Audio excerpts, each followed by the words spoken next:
Hello everyone, welcome to the commerce school. मैं हूं तमन्ना और आज हम बात करने वाले हैं स्टैगफ्लेशन के बारे में। स्टैगफ्लेशन, आप क्या समझते हो स्टैगफ्लेशन से? सबसे पहले तो स्टैगफ्लेशन क्या है? कॉम्बिनेशन है किसका? आपकी जो इकोनॉमिक ग्रोथ है, आपकी क्यों कौन सी इकोनॉमिक ग्रोथ? जो रुकी हुई इकोनॉमिक ग्रोथ है, किसके साथ?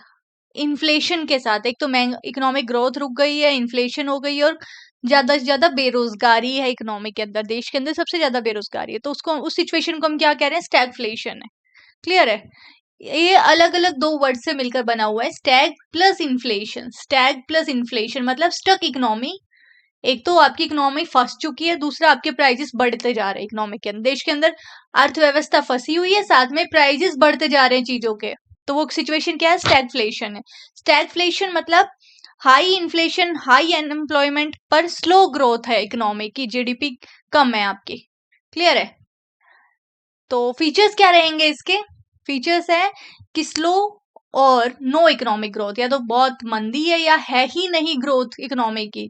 राइजिंग प्राइजेस है, इन्फ्लेशन है, हाई प्राइजेस है मार्केट के अंदर सामान की, जो भी आपकी जरूरतें हैं, यानी कि महंगाई है।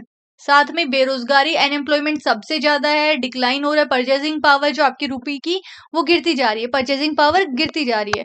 Why is it difficult to control? लेकिन इसको कंट्रोल करना इतना डिफिकल्ट क्यों है? डिफिकल्ट क्यों है?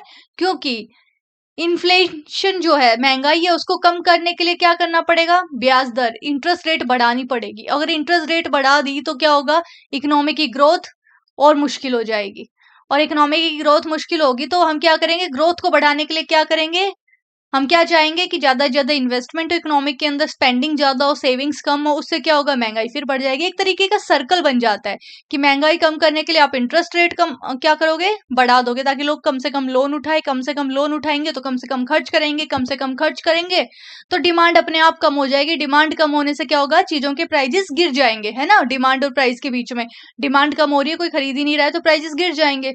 लेकिन इससे क्या होगा? इकोनॉमी स्लो डाउन कर जाएगी, मंदी आ जाएगी देश में। तो मंदी को से बचने के लिए हम क्या कर रहे हैं? हम चाहते हैं लोग ज्यादा से ज्यादा खर्च करें, और महंगाई से बचने के लिए हम चाहते हैं कम से कम खर्च करें। तो ये एक डिफिकल्ट सिचुएशन क्रिएट हो जाती है। तो पॉलिसी का कंफ्लिक्ट अराइज हो जाता है कि कौन सी पॉलिसी लागू की जाए, तो कोई इजी सोल्यूशन नहीं मिलता है। तो ये होता है स्टैगफ्लेशन। अब मिलेंगे नेक्स्ट क्लास में नए टॉपिक के साथ, तब तक के लिए बाय बाय।